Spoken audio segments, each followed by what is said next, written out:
আপুনি কেনেকৈ ধৰণৰ আপোনালোকৰ আয়োজন কৰিছিলে? ভজা বৰা চাউল, সান্দহ, বৰ পিঠা, আটা পিঠা, সেইবোৰে আৰু। হুঁচৰি আপোনালোকৰ কেনেকৈ হৈছিলে? হুঁচৰিটো আমি একদম 4টা বজাত ওলাইছিলোঁ। 4টা বজাত? 4টা বজাত নাহোঁগৈ, ভাত কেইদিনে খাওঁ নাহোঁগৈ আমি। মানে বিহু মানে গোটেই বিহুটো মানে আপোনালোক বাহিৰত? ঘৰলৈ নাহোঁগৈ আমি। খাম আৰু ভাত পানী সেয়াতে গাই আকৌ 4টা বজাত যাওঁ আমি। আৰু এতিয়া 10টা চলে, আমি 4টাতে ওলাম। এতিয়া ঢোলৰ মাছ শুনিলে ওলাম আমি। তেতিয়া 7খন গাঁও আছে। 7খন গাঁও থাকে তেতিয়া? 7খন গাঁও মানে গোটেই একেখন গাঁৱত একেলগতে মাৰে নে বেলেগ বেলেগ? একদম মানে মনৰ লগত যাম। তাৰপৰা 3-4 ভাগ হওঁ আৰু আমাৰ গাঁৱলৈ আহে এইখিনি। হয়।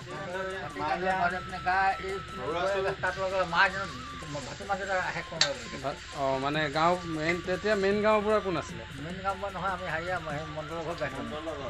মণ্ডলৰ ঘৰত প্ৰথম গাঁও। আচ্ছা, আপোনালোক মানে তেনেকৈ 7খন গাঁও লগ হৈ পেলাই মৰা হৈছিলে আকৌ? কেইটা ঢোল? 20টা ঢোল। 20টা ঢোল? 20টা ঘম ঘম কৰিব। এতিয়া খিটি এতিয়া সেইটো নাই নহয়। তেতিয়া ঘিন আৰু মানে আপোনালোকৰ এনেকৈ এই পিঠা মলা আয়োজনটো কেনেকৈ ধৰণে কৰা হৈছিলে? বিহু 10 দিনৰ আগতে বা 5 দিনৰ আগতে চব ৰেডি হয় আৰু চব।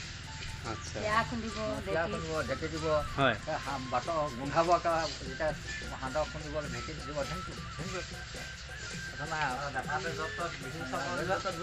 ধান বান্ধিব। আচ্ছা, এতিয়া কথাই নাই আৰু।